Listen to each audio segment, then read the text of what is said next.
EQAT started 5 years ago, a Philadelphia-based organization, connecting the devastation of the communities of Appalachia with the financing of mountaintop removal. And the mountaintop removal has increased disease, birth defects, taken their mountaintops and put them in the valleys, damaged the water supply. EQAT started this campaign to convince PNC to stop financing the coal companies that practice mountaintop removal. And it was a 5-year campaign, and this past month, PNC announced that it is going to stop financing mountaintop removal. In 2012, they financed 42% of what was done.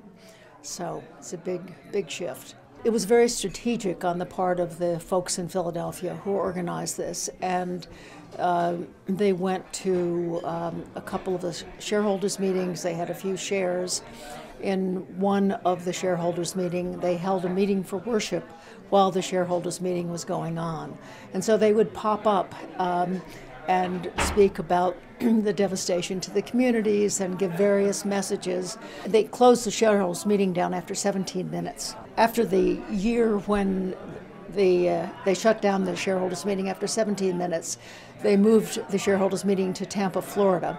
And at that time, EQAT had no connections in the Southeast, but the whole Southeast yearly meeting turned out, and only one EQAT person got into the shareholders' meeting that time, Eileen Flanagan, who was wearing a blazer over a shirt, a t-shirt that said "Praying for PNC."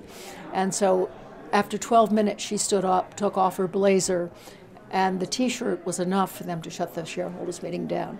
So, they've been noticing and finally have decided that it's time. So, initially, PNC it was formed from a merger of a bunch of banks, and Provident Bank was one of those, and it was known in Philadelphia as the Quaker Bank.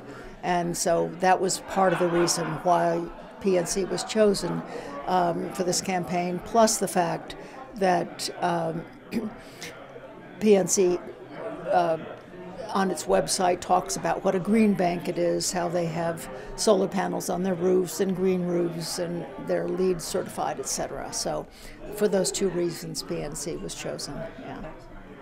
It was folks here from the Quaker meeting, plus some folks from the Dharma Center. One of our organizers is part of the World House Choir and got a bunch of World House Choir people involved, and Kathy Romo was there and leading songs, and so it was quite dynamic. We had about 45 people at 2 PNC branches in Springfield on December 6th, which was the day when there were actions in 12 different states and the District of Columbia.